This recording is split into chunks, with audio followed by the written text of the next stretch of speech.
Please ஒரு நிமிஷம் நான் சொல்றத கேளுங்க மாமா. நான் எதையும் கேட்க தயாரா இல்ல. உன் மனசுல இவ்வளவு வஞ்சம் இருக்கிறது தெரியாம உன்னை எங்க வீட்டு மருமகளாக்க நினைச்சோம் பாரு. அதெல்லாம் எவ்வளவு பெரிய முட்டாள்தனம் இப்பதான் எனக்கு புரியுது. இல்ல இனிமே உனக்கு என் பையனுக்கு கல்யாணம் நடக்காது. நடக்கவும் நான் விட மாட்டேன். உன் சுயரூபம் என்னங்கறத இப்பவே நான் வேதாக்கு போய் புரிய வைக்கிறேன்.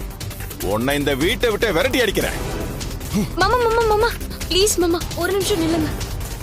நீங்க என்ன விரட்டி அடிக்க வேண்டிய அவசியமே இல்ல மாமா. அதான் என்ன பத்தின எல்லா உண்மையும் உங்களுக்கு தெரிஞ்சிருச்சுல. இனிமே நான் இங்க இருக்கிறது சரியா வராது மாமா. நானே போயிடுறேன் மாமா. நீங்க எல்லாரும் என் மேல அன்பாதான் இருந்தீங்க. நிஜமான அக்கறையோட தான் பாத்துக்கிட்டீங்க.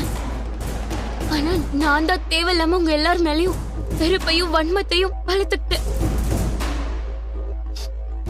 உங்களை பழி வாங்கணும்னு துடிச்சேன். அதெல்லாம் தப்புன்னு இப்பதான் மாமா நான் ரியலைஸ் பண்ணேன். என்னம்மா கையும் களவும் மாட்டினதும் திருந்திட்ட மாதிரி நடிக்கிறியா? என்ன மன்னிச்சிருங்க, கடைசியா ஒரு வாய்ப்பு கொடுங்கன்னு கெஞ்சிரியா? இல்ல மாமா, இனிமே நான் கெஞ்ச போறது இல்ல. நான் போயிடுறேன் மாமா. அதுக்கு முன்னால உங்ககிட்ட ஒரே ஒரு ரிக்வெஸ்ட் மாமா. அத்தை என் மேல பரிதாபப்பட்டு என்ன நல்லவன் நம்பிதான் இங்க கூட்டிட்டு வந்தாங்க. நான் இப்படிப்பட்டவன்னு தெரிஞ்சதுன்னா அவங்க தாங்க மாட்டாங்க மாமா. அத்தைக்கு என்ன பத்தி எதுவும் தெரிய வேண்டாம் மாமா. நான் என் வீட்டை விட்டு போனானும் தெரிய வேண்டாம் மாமா. மாமா அத்தை கிட்ட மட்டும் சொல்லிடாதீங்க மாமா. என் மேல அவங்க வச்சிருக்க நம்பிக்கைய நான் உடைக்க விரும்பல மாமா. ப்ளீஸ் மாமா, நான் உங்க கால்ல விழுந்து மாமா. ப்ளீஸ் மாமா. மாமா உங்க கால்ல விழுந்து கெஞ்சி கேக்குறேன் மாமா. ப்ளீஸ் மாமா, சொல்ல மாட்டேன்னு சொல்லுங்க மாமா. ப்ளீஸ் மாமா, ப்ளீஸ் மாமா.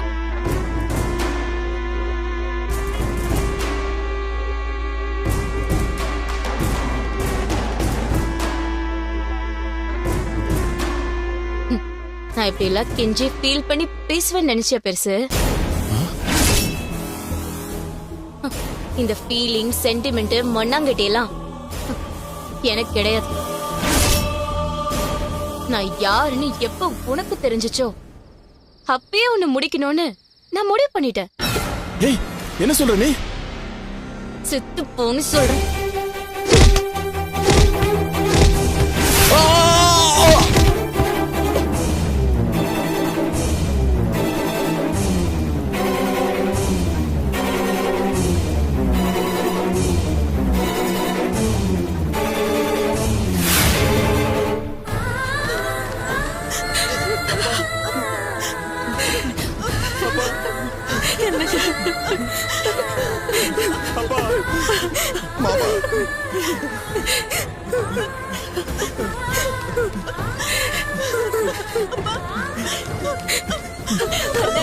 எப்படிங்க ஆச்சு?